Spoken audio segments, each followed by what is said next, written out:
Hey guys, this one's special, right? Really cool. Focus in on this. This is a Raptor R. Focus in on that monstrous V8 with a supercharger in there. Pretty unique Raptor, but all Raptors have auxiliary switches anyways. And what are we doing? When Ford made the Raptor, they took the auxiliary switches. They give you one set of wires that go from here to under the dash, and that's it. They don't connect to nothing. They give you another set of wires here that goes to the actual switches. Buried here next to the battery, you got to take the battery out to get to it.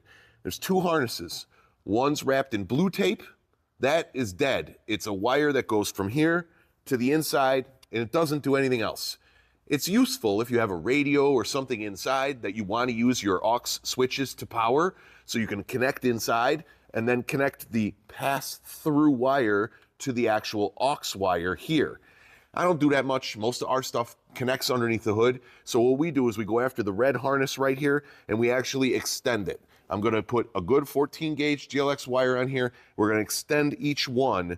And that way, once we put the battery back in, we can easily attach to our aux harnesses without messing with the battery, without taking anything else out. And I'm upsizing that wire so we have a really good connection, no problem. Waterproof, uninsulated butt connector here with our adhesive line heat shrink to make sure it's 100% solid. And then if you want, you can come in here and I'll kind of show you real quick what it is here, and I'll let you zoom in on what the actual switches are. You can give us an eyeball on where we're talking about in here, where those lights, wires are. And then I broke down the switch colors for you and the amperage. So if you have a Raptor, even if it's not an R, you can go ahead and this is what your switches, what the wires are doing. One is your OEM fog lights if equipped, and then of course the rest are listed out there.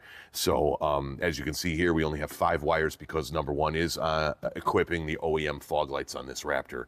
So that's it. That's what we're doing. We're extending that out, getting ready to put the battery back in, and we're going to get ready to light this candle and show you all the flashing lights we did on it.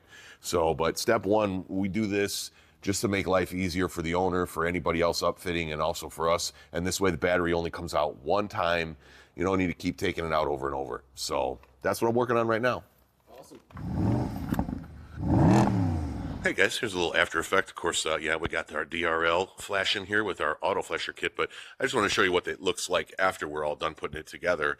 We ran this harness this way, and of course I left a purple and a blue for the switches I'm not using. I grounded right there on the top of the battery, and I ran my harness back around this way and kind of around there and back there, give me a little bit of extra on the harness. So in case I need to take this all apart and do some service work on this Raptor, we can. So that's how that is set up and how it looks when it's all done and prettified and ready to go. So that's what I'm working on right now. Awesome. So put this all back together now and everything's good to go. And like I say, here's a sneak peek of just one of the things we did to this truck. So stay tuned and make sure you check out that whole build video.